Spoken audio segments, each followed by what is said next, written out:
buruknya komunikasi politik. Jadi antara elit dengan rakyat gapnya terlalu jauh. Mereka sibuk dengan konten. Mereka sibuk dengan diri mereka yang merasa bahwa mereka adalah artis. Presiden yang semestinya tidak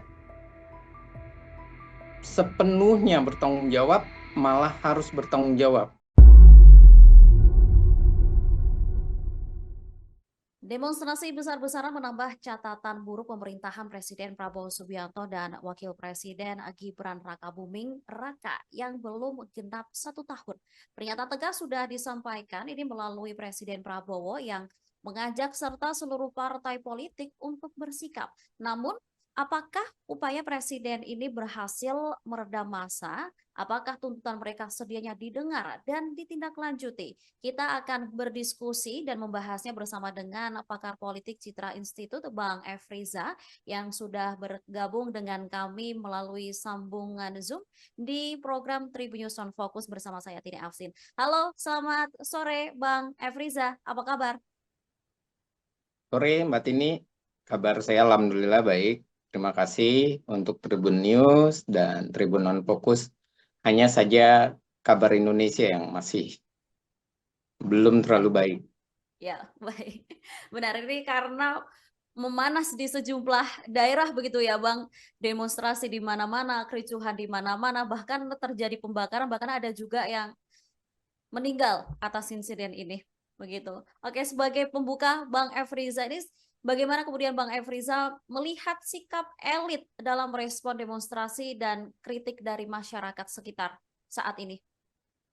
Iya, yang pertama kita harus sampaikan, saya secara pribadi, pertama juga secara empati turut berduka cita atas kejadian saat ini dan juga meninggal dunianya dari kejadian dari 23 sekitar 25, kemudian 28, 29 dan sampai sekarang. Dan saya merasa bahwa ini adalah hal yang luar biasa dan itu yang pertama empati sekaligus turut berduka cita terhadap Afan dan yang lainnya yang meninggal yang dalam keadaan di rumah sakit juga saya berempati. Yang kedua tentu dari permasalahan ini pada dasarnya kita melihat bahwa ada hal yang tidak sepenuhnya dalam hal ini tersumbatnya saluran aspirasi masyarakat, kepentingan masyarakat, dan disertai dengan buruknya komunikasi politik. Jadi antara elit dengan rakyat gapnya terlalu jauh antara komunikasi politiknya, begitu juga dalam hal ini keputusan dan kebijakannya. Akumulasi yang ketiga ini, akumulasi dari situasi itu menyebabkan terjadinya demonstrasi, kemudian kerusuhan atau kericuhan, kemudian terjadi penjarahan yang tidak kita inginkan, dan ini juga disertai dengan realitas bahwa para elit ini juga gagap dalam menyikapi bonus demografi, dalam menyikapi perkembangan teknologi. Perkembangan teknologi sudah begitu masif, baik media sosial, dan ternyata mereka gagap dalam berkomunikasi dan juga tidak memahami bahwa bonus demografi di Indonesia. Jadi inilah dari kesenjangan, komunikasi yang buruk, keputusan dan kebijakan, salurannya tersumbat, sehingga terjadilah tersumbatnya itu terjadi kekecewaan, terjadi emosi, amarah, dan sampai kepada situasi yang semuanya tidak menginginkan. Seperti itu, Mbak, pembukanya. Baik. Tadi disebut Bang Efriza ini para elit gagap begitu dalam merespon apa yang dituntutkan oleh para demonstran dan lain sebagainya. Akhirnya ini berbuntut panjang sampai hari ini demonstrasi besar-besaran dilakukan oleh sejumlah pihak begitu ya Bang ya. Oke, baik. Pernyataan sikap langsung yang disampaikan oleh Presiden Prabowo ini meskipun sedianya desakan disasarkan oleh kepada DPR RI begitu kemarin. Apa yang menurut Bang Efriza ini menjadi langkah tepat untuk meredam situasi sehingga cara yang dilakukan Prabowo ini sudah cukupkah benar begitu Bang Efriza? Ya, kalau melihat apa yang terjadi, saya rasa kita pun juga penuh kehati-hatian saat ini membicarakan eskalasi dari konflik dan situasi politik maupun sosial di masyarakat. Kita melihat bahwa hal yang pertama, sebenarnya suara itu berada di parlemen.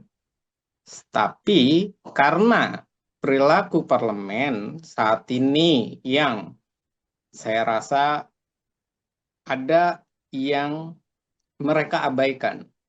Abaikannya apa? Yang pertama saya melihat bahwa inilah sebuah kondisi dari selama ini diabaikan oleh partai politik. Apa yang diabaikan? Yang diabaikan dari pertama pengkaderan. Mereka bisa merekrut anggota banyak, cepat-cepat dijadikan caleg. Yang penting vote getter, yang penting bisa lolos parlemen. Kedua, ketika mereka masuk di panggung politik, mereka tidak diajarkan dulu tentang nilai-nilai perjuangan dari partai politik, nilai perjuangan dari mereka menyerap aspirasi masyarakat. Dan yang ketiga, karena kondisi ini, mereka merasa bahwa datang, hadir, diam, itu sudah dianggap mewakili aspirasi masyarakat. Atau datang buat konten, nyanyi-nyanyi, sudah mewakili masyarakat. Dan itu adalah kesalahan. Dalam keadaan lebih parah, ketika demo, mereka tidak siap untuk menemui masyarakat, padahal ada badan aspirasi. Kondisi inilah yang akhirnya malah harus diambil alih oleh presiden. Presiden yang semestinya tidak sepenuhnya bertanggung jawab, malah harus bertanggung jawab. Karena proses tunjangan dinas yang digugat oleh masyarakat, suka tidak suka adalah keterhubungan antara keputusan parlemen yang disetujui oleh presiden dalam anggaran untuk diberikan kepada mereka. Nah, inilah yang akhirnya diambil alih oleh Pak Prabowo. Pak Prabowo itu sudah melakukan suatu hal yang benar. Ia mau mendengar dulu, menyerap aspirasi. Hanya saja anggota dewan ini bukannya hadir di rapat, malah mereka melakukan WFA misalnya. Malah mereka merasa bahwa masyarakat ini sedang kecewa, marah, tapi bukan berusaha untuk meredakan. Dan kondisi inilah yang terjadi, dan kemudian Pak Prabowo akhirnya harus mengambil alih. Mengambil alih karena eskalasi konflik sudah begitu tinggi, sudah mengular ke daerah-daerah, dan ada tragedi kemanusiaan, ada tragedi pula terhadap travel ojol, Afar, dan ini adalah suatu hal yang harus diambil alih, yaitu terjadilah pertemuan, terjadilah sebuah konferensi yang dilakukan bersama-sama. Prabowo sebagai presiden sudah melakukan banyak hal baik. Ia menyatakan bahwa misalnya menampung aspirasi, demonstrasi pun diizinkan. Tindakan represif juga ditekankan tidak diperbolehkan. Bahkan kepolisian pun diharap mengayomi masyarakat, menjaga. Dan begitu juga dalam pidato terakhirnya, ia mengumpulkan seluruhnya. Bahkan yang menarik adalah di belakangnya Pak Prabowo itu ada Ibu Mega sebagai simbol persatuan Indonesia. Sebagai simbol bahwa Presiden Prabowo memang presiden yang didukung oleh seluruh partai politik di parlemen, dan juga didukung oleh seluruh mantan presiden, baik SBY, Jokowi, dan Ibu Mega. Dan ini adalah simbol bahwa Presiden Prabowo mau mendengar, mengizinkan demokrasi itu berjalan, dengan demonstrasi pun diperbolehkan, namun sayangnya, itu lagi yang saya katakan, DPR-nya terlalu tidak siap, bahkan terlalu mengabaikan. Dan inilah yang terjadi. Kalau salahnya DPR, tentu saja sekaligus salahnya partai politik. Karena DPR ini terdiri dari 8 anggota partai politik yang lolos ambang batas parlemen.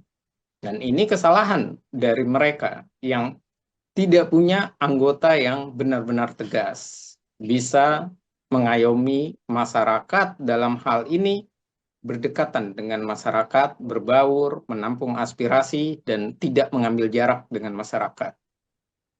Baik, ini Pak Prabowo kemarin juga sempat memanggil sejumlah ketua parpol, kemudian ada menteri juga, TNI, Polri, dan seperti yang Bang Efriza sampaikan tadi, Bu Mega bahkan juga sampai hadir kemarin untuk kemudian datang.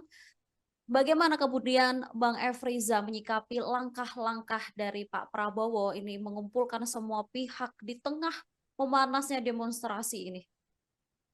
Iya, langkah-langkah dilakukan Pak Prabowo dalam pidatonya saya lihat sudah tepat. Yang pertama, ia menyatakan tunjangan dinas, kesepakatan bersama dibatalkan.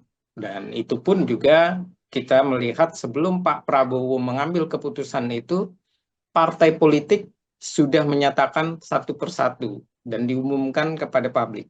Artinya, di sini Pak Presiden Prabowo tidak mencampuri terlalu jauh urusan dari ranah DPR.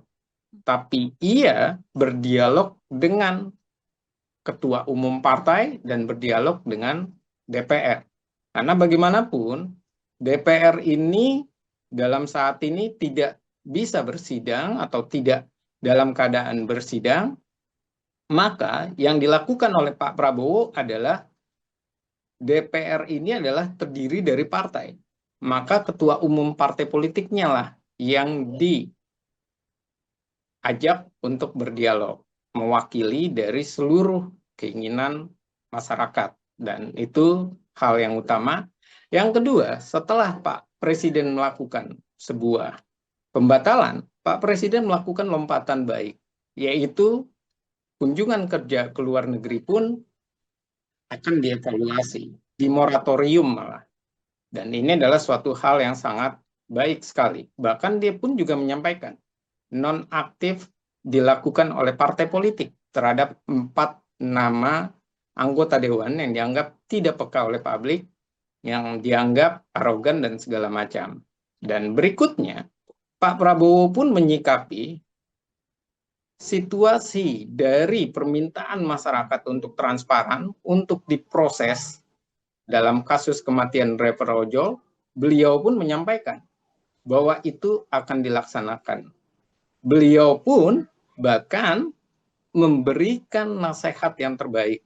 Nasihatnya adalah bahwa demonstrasi itu baik, demonstrasi diizinkan, bahkan diperbolehkan berdialog, malah diharapkan anggota Dewan DPR itu berdialog dengan masyarakat. Dan berikutnya, Pak Prabowo pun juga menyampaikan hal yang sangat spesifik, bahwa di dalam hal ini, lembaga-lembaga negara juga perlu dialog. Artinya, keran-keran yang tersumbat ini selama 10 tahun misalnya, karena kita mengalami kemunduran demokrasi, di era sebelumnya, sekarang ini sudah mulai benar-benar dibuka. Dan berikutnya, tentu saja, harus menjamin keamanan, keselamatan, bahkan satu hal, kata kunci yang terbaik dari pidato Pak Presiden adalah gotong royong. Artinya semangat bersama menjaga negeri ini, semangat bersama memperbaiki dari situasi yang sekarang Indonesia sedang tidak baik-baik saja, kita sama-sama bersama membangun bangsa kembali, membangun negeri ini untuk memasuki kemerdekaan kita yang lebih baik lagi setelah 80 tahun kemarin. Oke. Terhadap apa yang dilakukan oleh Pak Prabowo kemarin, apakah ini menandakan pemerintah cukup menjawab substansi tuntutan masyarakat atau sekedar pada pengendalian keamanan saja? Kalau Bang Efriza melihatnya. Iya, yang pertama jelas pengendalian pertahanan itu perlu dilakukan. Sisi yang kedua, Pak Prabowo menunjukkan tetap negara itu harus punya wibawa dalam kondisi yang saat ini bisa kita katakan ricu. Dan yang ketiga, ini yang menarik, bahwa Pak Prabowo itu menampung aspirasi dan mengerti situasi ini. Nah, permasalahannya adalah, ini dia permasalahannya, di DPR-nya sendiri, di partai politik sudah baik, di DPR-nya sendiri, yang belum benar-benar mereka melakukan sebuah rapat bersama, kemudian mereka mensikapi hal tersebut dan menyatakan dengan lugas tuntutan-tuntutan rakyat, bahkan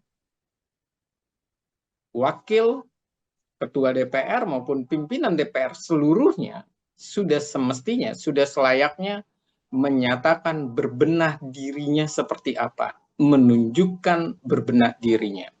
Dan saya rasa bahwa yang harus dibenahi dalam saat ini adalah, pertama, DPR harus berbicara tidak lagi soal semata-mata tunjangan dinas ataupun gajinya. Bahkan Ibu Rike pun siap gajinya untuk diturunkan.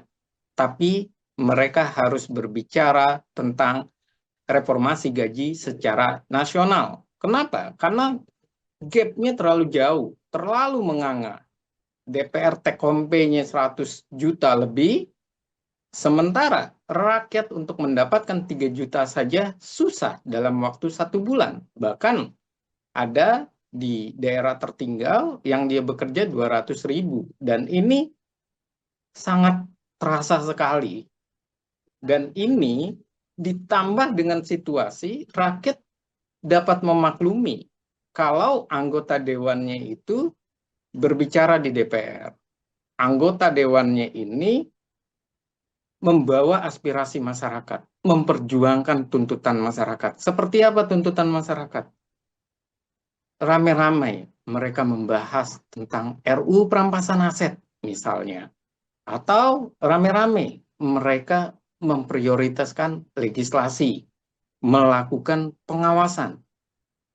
Karena bagi masyarakat, DPR ini sudah tanpa oposisi dan suaranya malah tidak terdengar sama sekali.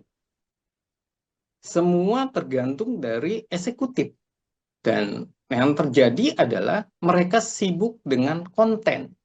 Mereka sibuk dengan diri mereka yang merasa bahwa mereka adalah artis. Sehingga yang tampil adalah mereka nyanyi saat di dalam rapat, saat bersama lembaga negara. Satu sisi baik, tapi sisi yang lain ini menggambarkan ketidakpekaan mereka terhadap kondisi politik, sosial, dan ekonomi masyarakat. Dan ini yang harus dibenahi oleh anggota dewan. Mereka jangan hanya melaporkan saja. Ada 5.600 aspirasi masyarakat sudah ditampung, diterima, diproses. Tapi mereka juga harus transparan. TV parlemen itu juga sudah dihadirkan. TV parlemen, perdebatan segala macam, itu tidaklah tampak dan malah durasinya begitu panjang dan terkesan tidak ada yang benar-benar substansi. Dan inilah proses-proses ini yang saya rasa mereka lupakan. Dan ketika terjadi protes masyarakat, kekecewaan masyarakat, rame-rame baru melaporkan kinerjanya. Yang dilaporkan apa? Bukan kinerja apa yang sudah dilakukannya, tapi bagaimana dia hadir di rapat saja. Dan ini adalah proses-proses yang saya rasa ini kelemahan dari DPR. Padahal DPR itu adalah lembaga yang mengkomunikasikan. yang membawa aspirasi masyarakat. DPR itu adalah penyambung kepentingan dari rakyat. Baik. Ini kan dari kemarin juga seperti yang Bang Efriza sampaikan, DPR bungkam, belum mau bersuara, bahkan meminta maaf itu hanya karena kemarin dijarah oleh massa begitu rumahnya. Terlebih juga ini Ketua DPR Puan Maharani juga belum keluar, belum memberikan statement apa langkah yang akan dilakukan DPR, padahal demonstrasi ini udah mulai memanas begitu. Kalau memang tadi Bang Efriza menyampaikan mungkin belum kurangnya kecakapan oleh anggota DPR, tapi kan ini Puan Maharani sendiri sudah sejak lama berkecimpung di dunia politik. Kenapa sedianya ini Puan Maharani juga belum memberikan statement apa menurut Bang Efriza yang menyebabkan hal itu terjadi? Ya, yang pertama ini adalah satu sisi mereka memang suaranya harus kolektif, harus bersama-sama. Dan pimpinan juga kolektif kolegial. Namun sisi yang lain ini dia. Selain mereka tidak cakap, ketika mereka menghadapi amarah masyarakat, kekecewaan masyarakat, mereka takut untuk merangkul masyarakatnya. Mereka rame-rame memang melakukan permintaan maaf dari level eksekutif sampai levelnya legislatif. Tapi yang hadir menemui rakyat bisa dilihat. Misal, keberanian Adiana Pitupulu, keberanian Rieke Diah Pitaloka, itu luar biasa. Sementara yang lain kemana? Padahal levelnya mereka ini ketika masuk ke ranah publik, mereka berbaur dengan masyarakat. Mereka mencari aspirasi masyarakat. Dan inilah gambaran yang terlihat sekali. Bahkan mereka lebih dalam hal ini lebih tidak memahami tuntutan masyarakat. Karena terlihat mereka tidak dalam hal ini kapasitasnya langsung melakukan sebuah kesadaran apa yang mesti dibenahi. Mereka melakukan misalnya, belum kita dengar, harusnya partai-partai politik itu menyatakan dengan baik. Yang saya lihat baru Partai Golkar yang langsung merespon bahwa mereka menuntut wakil rakyatnya untuk peka terhadap masyarakat, untuk dekat terhadap masyarakat, untuk menampung aspirasi masyarakat. Tapi ada juga Partai PAN yang mereka malah, karena ini mungkin plesetannya Partai Artis Nasional, mereka himbauannya selain simpati dan peka, mereka menghimbau jangan flexing, jangan arogan, mau mendengar. Ini kan adalah tanda-tanda bahwa sebaiknya memang anggota DPR, caleg ataupun calon anggota DPR ini di training dulu. Jangan tiba-tiba masuk dalam daftar sebagai caleg. Kenapa? Karena kita bisa lihat ada satu orang yang tiba-tiba partainya itu juga lupa dia pernah nyalek di situ ketika tertangkap dalam kasus KPK. Dan akhirnya apa? Jokesnya bahwa itu anggota, bukan kader. Anggota itu belum mendapatkan pengkaderan. Tapi masalahnya, dia sudah mendapatkan pencalekan. Jadi, di sini inilah kesadaran dari dalam hal ini partai politik. Mereka harus berbicara bukan hanya tentang bagaimana berbenah di level DPR, tapi mereka berbenah di level internalnya. Harus ada reformasi kepartaian. Partai politik tidak bisa berbicara sekedar bahwa harus ada dana. Mereka melakukan segala macam, kongres, rakernas, dan segala macam. Bukan soal itu, tapi bagaimana mereka mendidik, mengkaderkan. Dan kalau seperti ini, ada pertanyaan publik yang tentu saja menjadi sebuah catatan tersendiri, miris malah. Apa mirisnya? Sekolah partai politik ini apa fungsinya? Nasdem punya, PDI Perjuangan punya. Nyata-nyatanya kader-kadernya tidak bisa bersuara dengan baik memperjuangkan suara rakyat dengan baik, bahkan kader-kadernya ini yang kita dengar asik dengan suara mereka sendiri. Nah, mereka lupa kalau suara mereka itu terbagi dua. Ada suara mereka di rapat yang mendapatkan imunitas untuk memperjuangkan kepentingan publik, ada suara mereka di level publik yang individu. Tapi mereka campur aduk semuanya. Dan mereka ketika berbicara dalam kategori dia pribadi, dia terkesan merasa punya imunitas. Dan inilah kesalahan-kesalahan mereka. Dan saya melihat ini kenapa ini terjadi, dan ini adalah wajah negara kita yang tersumbat saluran komunikasinya, tidak adanya oposisi dan pragmatisnya partai politik. Dan sifat dari partai politik yang dalam hal ini pengkaderan itu tidak berjalan.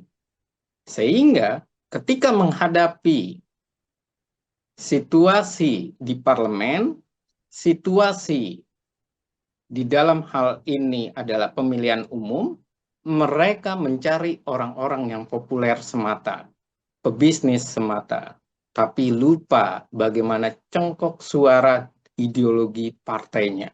Akhirnya di dalam mereka asik berbagi mic, nyanyi, pindah sana, pindah sini, dan inilah gambaran kondisi kita. Dan sekarang hikmahnya adalah kemarahan masyarakat adalah menunjukkan masyarakat sudah tahu bahwa wakil rakyatnya perlu untuk diingatkan rakyat hadir. Oposisi tidak ada, rakyat yang menjadi oposisinya, pengawasnya. Kesadaran rakyat untuk diwakili begitu tinggi. Jangan karena nanti mereka takut salah berbicara, mereka menjadi diam. Tapi mereka malah harus lebih lantang bersuara untuk menjelaskan posisi mereka. Karena imunitas di rapat DPR itulah nilainya. Ya, baik. Kita tahu ini beberapa dari partai, mulai dari Nasdem, kemudian PAN kemarin juga langsung mengambil sikap untuk menonaktifkan para kadernya yang melakukan aksi problematik begitu. Apakah sikap yang diambil oleh para parpol ini sudah cukup begitu, Bang Efriza, untuk menahan ataupun mereda amarah dari para massa di luar sana? Iya, untuk sementara ini, sekali lagi untuk sementara ini sudah cukup. Tapi kalau tiba-tiba 4 orang kadernya, 5 dengan Pak Adis, tiba-tiba aktif kembali, bisa jadi malah terjadi pemicu kembali, berulang. Apalagi terhadap 3 nama yang kita pun tahu bagaimana mereka vokalnya, suaranya, dan mereka merasa bahwa mereka punya posisi kekuasaan yang begitu kuat. Nah, saya rasa ini adalah cerminan bahwa partai politik ini satu sisi berhati-hati, yang satu memang bendara umum, satu sekjen. Sangat sulit kalau mereka misalnya melakukan recall. Tapi sisi yang lain, mereka juga harus bisa menjelaskan. Nonaktif ini mau berapa lama? 3 bulan. Kalau sudah lebih 3 bulan, tanpa dalam hal ini kejelasan, tentu mereka asumsi kejelasannya karena mereka berada di luar negeri dengan kondisi negara. Tapi kalau berbicara perjuangan rakyat, malah mereka tidak memperjuangkan. Maka harus di recall atau di PAW. Jadi kalau saya pribadi, saya merasa bahwa partai politik nanti akan mengambil keputusan yang mau tidak mau, ia pun menyadari kalau sekedar dinonaktifkan repot juga. Mereka akan melawan dari posisi nanti memicu kembali.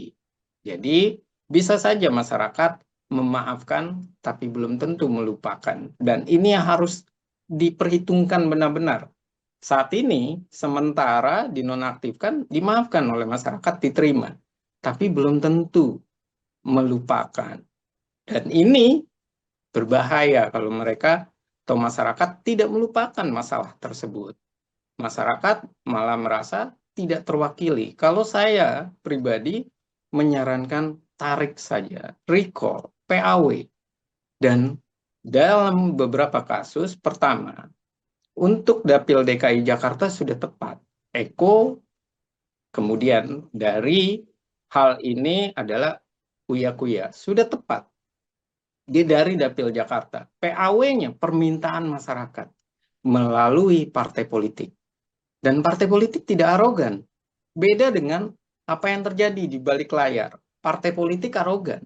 Tiba-tiba mengganti orang sesuai dengan kepentingan dirinya. Karena misalnya yang harusnya masuk memperjuangkan nilai-nilainya itu adalah di nomor urut 2, nomor urut satunya itu dikasih cuma 2 tahun atau 2,5 tahun. Nomor urut 2 ini yang kemudian dimajukan. Dan proses-proses ini banyak di balik layar. Karena itu, saya rasa PAW ini sudah harus diperhitungkan. Tuntutan masyarakat, keinginan masyarakat harus terbuka. Jadi kalau masyarakat merasa sudah tidak bisa mewakili, ya pilihannya hanya ada 2. Dia mengundurkan diri atau diminta oleh masyarakat melalui partai politik, ditarik keanggotaannya, ditarik sebagai anggota DPR RI. Dan ini sudah ada di daerah.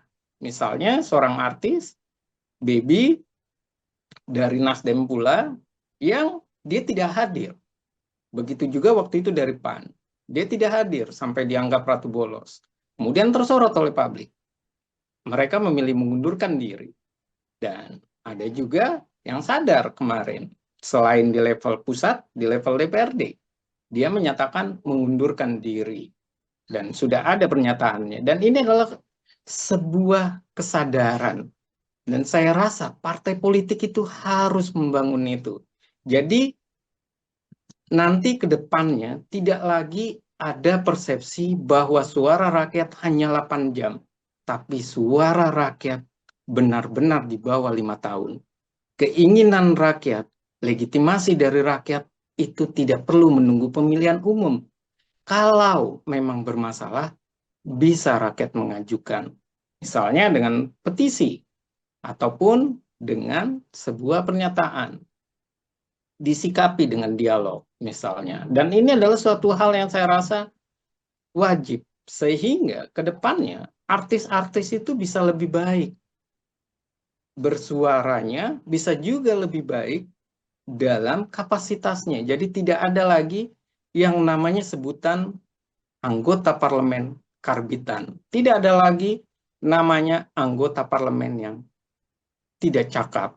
Bahkan kalau kita tahu, banyak anggota parlemen di DPR ketika hadir mereka baru belajar tentang legislasi dan segala macam oleh para pakar hukum tata negara. Dan ini membuktikan mereka hanya mempersiapkan maju karena tidak lagi populer misalnya, atau sebagai opsi kelanjutan kehidupan mereka dengan persepsi tadi pendapatannya, take home pay-nya begitu tinggi. Jadi inilah ada sinergi. Bagaimana reformasi gaji nasional dijalankan, sisi yang kedua terjadi sinergi membangun anggota dewan lebih baik, dan yang ketiga sinergi masyarakat terus menjaga legitimasinya. Jadi amanat rakyat dalam pemilihan umum tidak 8 jam, tapi selama 5 tahun. Baru terakhir masyarakat bisa melakukan retrospektif voting. Artinya masyarakat melihat, oh ternyata kinerjanya tidak baik, maka tidak dipilih. Kalau ini kan tidak. Sekarang itu cuma pilihannya tidak memilih mereka kembali setelah mereka duduk 5 tahun tapi dapat pensiun. Oke, baik. Pada intinya ini nanti kalau misal para kader yang bermasalah kemarin itu tidak juga mengundurkan diri atau dipecat oleh parpol dari DPR, ini mungkin masa juga masih akan memanas lagi begitu ya, Bang Efriza selanjutnya. Iya, kalau dengan situasi sekarang ini bisa jadi pola ulangan itu atau berulang bisa kembali.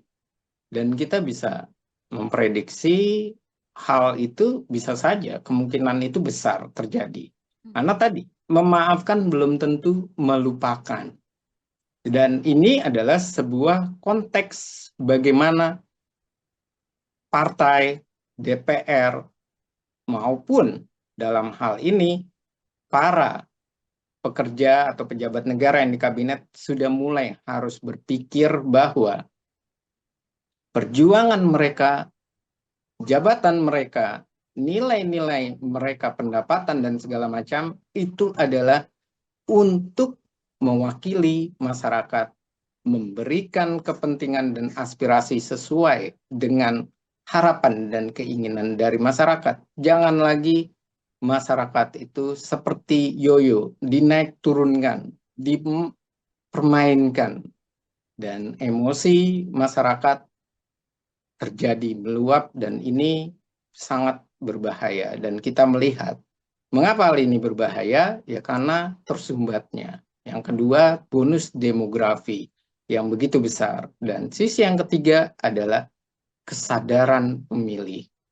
Jadi, kedepannya saya yakin 2029 catatan publik adalah bukan lagi memilih artis. Seperti contoh bagaimana publik memilih artis yang gambarnya nyeleneh. Kayak yang dilakukan oleh Komeng di daerah kami, Jawa Barat. Tapi ke depannya, rakyat bisa jadi memilih artis dengan dasar bahwa mereka benar-benar bisa berjuang. Bahkan, artis pun akan berpikir panjang. Apakah mereka benar-benar mau memperjuangkan masyarakat atau menjadikan ini adalah ladang keduanya? Karena kita lihat sendiri, ketika mereka menjadi artis, di parlemen mereka masih malamnya menjadi artis, siang atau paginya sampai sorenya dia menjadi anggota parlemen. Dan ini adalah catatan tersendiri. Dunia akademis sudah menyatakan fenomena artis ini adalah fenomena yang memperlihatkan partai politik hilangnya pengkaderan secara ideologis. Yang hadir adalah hanya memikirkan mereka meraih kursi, mereka lolos parlemen, tapi lupa nilai perjuangan partai adalah nilai yang berada di masyarakat. Oke, baik, ini masa atau para warganet ini juga menyoroti sikap dari kader PDIP Bang Deddy Sitorus yang kemarin juga meluapkan atau mengungkapkan pernyataan kontroversi begitu. Dan akhirnya sekarang PDIP juga didesak untuk menindak tegas Deddy Sitorus ini. Apakah setelah desakan ini PDIP harus mengambil sikap tegas seperti yang dilakukan oleh PAN dan juga Nasdem? Kalau tidak mengambil sikap serupa, apa kemungkinan yang terjadi di PDIP ke depannya, Bang Efriza? Iya, ini kan dua nama di PDIP, yang satu perempuan, satu laki-laki, kita lihat disorot publik, tapi 4 nama itu yang saya rasa offside, terlalu offside dan benar-benar publik belum bisa memaklumkan. Kalau 2 nama itu saya rasa dimaklumkan. Yang pertama yang perempuan, karena situasinya ketika dia berjoget-joget, semua juga banyak yang berjoget. Dan artinya ada pemakluman. Kalau seandainya semua berjoget disorot, ya harusnya tersorot semuanya. Tapi kan satu sisi, selain dia tersorot berjoget, ia juga tidak ada komentar sinisnya. Saya rasa itu pemakluman dari yang perempuan. Sementara yang laki-laki, saya melihat pemaklumannya, ia menyatakan satu sisi ada sedikit kesadaran dirinya, bagaimana dia mulai berbenah. Dan saya rasa PDI Perjuangan dalam hal ini bukannya tidak mau atau mengambil hal tersebut, saya rasa ini cuma pilihan kebijaksanaan saja. Bagaimana mereka melihat situasinya, mereka melihat keinginan publik. Dan saya pun memperkirakan hal ini juga kalau kita lihat publik juga sebenarnya bisa memaklumin dari kader Golkar. Tapi situasinya kan akhirnya berbeda, bahwa Golkar mengambil keputusan lebih bijaksana. Jadi ini cuma persoalan bagaimana mereka bijak melihat bukan di dalam ranah publik semata ya, tapi juga di dunia maya. Hal-hal yang begitu esensi. Jadi hal inilah, dan saya pun memperkirakan PDI Perjuangan, andai pun mereka tidak melakukan kedua hal tersebut, saya yakin anggota DPR kedua-duanya juga sudah berpikir bahwa mulutnya mereka bisa menjadi harimau mereka. Itu pertama. Yang kedua, mereka juga sudah berpikir sikap arogan akan berbahaya. Dan mereka juga pasti, kalau di bahasa dulu, kita tahu dalam talk show ada sebuah film ataupun itu yang namanya HHC, harap-harap cemas. Jadi mereka dalam H2C, harap-harap cemas mereka. Mereka berharap bahwa posisi mereka tenang, tapi sisi yang lain mereka juga cemas. Sisi yang lain juga mereka tahu bahwa mereka harus berbenah. Seperti apa yang dikatakan oleh Rieke Diah Pitaloka, bahwa anggota DPR harus berbenah. Dan dia pun juga mau berbenah. Bahkan Ibu Puan juga mengatakan begitu. Bahkan yang menarik adalah Once pun yang dulunya begitu senang berbicara ketika berhadapan dengan masyarakat, tapi sekarang terlihat dia lebih diam. Karena dia serba salah. Dia masih gagap, masih tidak cakep dalam berkomentar. Dan inilah situasi-situasi. Melly Goeslaw pun mengalami hal tersebut.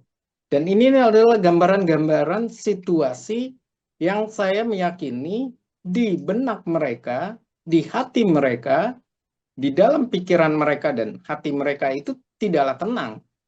Mereka merasa bahwa oposisi saat ini bukan lagi di partai politik, tapi inilah proyeksi nyata. Oposisi sudah berada di masyarakat. Pengawasan ketat di masyarakat atau civil society. Satu itu. Dan yang kedua, ini adalah suatu fakta benar bahwa ketika partai politik itu tidak bekerja dengan baik, maka perannya diambil oleh civil society atau masyarakat. Dan pertanyaannya adalah, apakah ini benar? Benar. Survei membuktikan bahwa di dalam hal ini DPR dan partai politik selalu rating surveinya kecil sebagai yang mewakili masyarakat yang dipercaya oleh masyarakat. Oleh karena itu, mereka harus berbenah, merubah. Jangan lagi mereka mendiksikan atau membangun kalimat, menyerap aspirasi 5.000 sekian, tapi ketika demo datang, mereka buru-buru bangun pagar dengan oli, buru-buru membangun beton, dan segala macam. Dan katanya mereka terbuka pintunya, buru-buru pintu mereka ditutup. Bahkan ketika masyarakat mau datang, WFA pun mereka pilih. Dan ini adalah gambaran mereka sedang harap-harap cemas. Mereka sedang berpikir, mengapa selama ini mereka ternyata jauh dari rakyat. Karena mereka tidak sadar. Penyebab mereka jauh dari rakyat adalah mereka hilang nilai ideologisnya. Tidak lagi ada perbedaan suara. Yang ada ketika tuntutan rakyat diambil, cuma ada yang mau pencitraan semata. Dan nilai ideologis itu tidak boleh hilang. Tanpa nilai ideologis, disitulah kehilangan hakikinya partai mewakili masyarakat. Dan ini gambaran nyatanya. Setelah tersumbat, baru partai menyadari bahwa mereka tidak pernah melakukan perubahan-perubahan nyata reformasi partai politik. Ya, baik. Bang, sebagai penutup, hal apa yang kemudian harus menjadi pembelajaran bagi elit agar suara rakyat ini lebih bisa tersampaikan tanpa harus ada gerakan massa yang berujung perusakan, kemudian demonstrasi besar-besaran yang sampai hari ini pun juga dilakukan oleh massa di luar sana, Bang Efriza? Iya, yang pertama harus dilakukan oleh elit, benar-benar mereka melakukan perubahan terhadap internalnya. Kedua, terhadap bagaimana soal anggaran, penganggaran, karena ini ada di DPR. Dan juga pengawasan terhadap eksekutif. Jadi, jangan ketika mereka hanya berpikir bahwa mereka sudah duduk nyaman ber-AC, mereka sudah ikut rapat, artinya mereka sudah hadir. Padahal, sekali lagi, parlemen itu adalah suara. Kalau parlemennya tidak bersuara, maka siapa yang mewakili masyarakat? Kalau parlemennya tidak menemui rakyat, siapa yang menampung aspirasi masyarakat? Kalau parlemennya tidak mengawasi eksekutif, kebijakan apa yang bisa memenuhi keinginan masyarakat sepenuhnya? Karena masyarakat ada namanya feedback, dan ini artinya harus ada evaluasi, harus ada sebuah perubahan di dalamnya. Dan narasi-narasi ini menuntut DPR berubah. Bila perlu, memang ada baiknya kita sudah memikirkan soal keanggotaan DPR RI. Jangan sampai DPR RI ini keanggotaannya sudah berurat berakar sampai mengganti kepada turun-temurun. Dan ini yang tidak baik. Semestinya mungkin anggota DPR cuma diperbolehkan 2 periode. Itu yang pertama. Yang kedua, partai politik harus berbenah ke dalam. Kader-kadernya harus dimajukan. Harus ada pengaturan tentang pasal-pasal. Berapa lama orang bisa dimajukan sebagai caleg. Jangan sampai caleg ini adalah karena dia tim sukses. Karena dia punya modal. Jangan sampai karena dia artis. Tapi benar-benar yang bisa bersuara untuk mewakili masyarakat. Dan berikutnya, mereka sudah harus mulai berbicara apa saja yang ditawarkan oleh mereka ketika di pemilihan umum dan dibuatlah sebagai gambaran visi misi partai politik. Jadi partai politik visi misinya jangan hanya bergantung kepada presidennya, tapi diturunkan kepada suara dari partai. Jangan sampai misalnya Presiden Pak Jokowi berbicara IKN, sementara PDI Perjuangan mulai mengabaikan IKN. Artinya tidak selaras. Dan ini harus benar-benar real. Bahkan yang dikatakan Ibu Mega bahwa harus ada fit and proper test di dalam terhadap kualitas anggota dewan. Dan mereka harus ditatar. Jika tidak, apa yang terjadi? Saya rasa memang ada baiknya kita juga memikirkan melakukan sebuah perubahan konstitusi. Dalam hal ini banyak ide-ide, tapi saya rasa itu terlalu berlarut-larut dan butuh waktu lama. Yang tercepat, terpenting adalah berbenah. Reformasi soal partai politik, reformasi di parlemen, dan reformasi tentang penggajian secara nasional. Saya rasa ini adalah hal yang hakiki. Jika tidak, take home pay-nya anggota DPR akan selalu disorot. Karena dianggap terlalu menganga dan jauh jaraknya. Baik, terima kasih Bang Efriza atas diskusinya hari ini. Ini menarik sekali. Mari kita tunggu bersama-sama kemudian bagaimana langkah kedepannya yang akan diambil oleh DPR setelah adanya demonstrasi besar-besaran ini. Apakah mereka akan melakukan perubahan-perubahan seperti yang disampaikan oleh Bang Efriza sampai tidak lagi Pak Prabowo harus turun tangan untuk menyelesaikan yang seharusnya bukan menjadi tanggung jawab Presiden begitu ya, Bang Efriza ya. Oke, baik. Demikian Tribuners diskusi saya bersama dengan pakar politik Citra Institute Bang Efriza siang dan sore hari ini. Saya Tini Afsin mewakili kru yang bertugas pamit undur diri. Terima kasih dan sampai jumpa. Download Tribun X sekarang. Menghadirkan lokal menjadi Indonesia.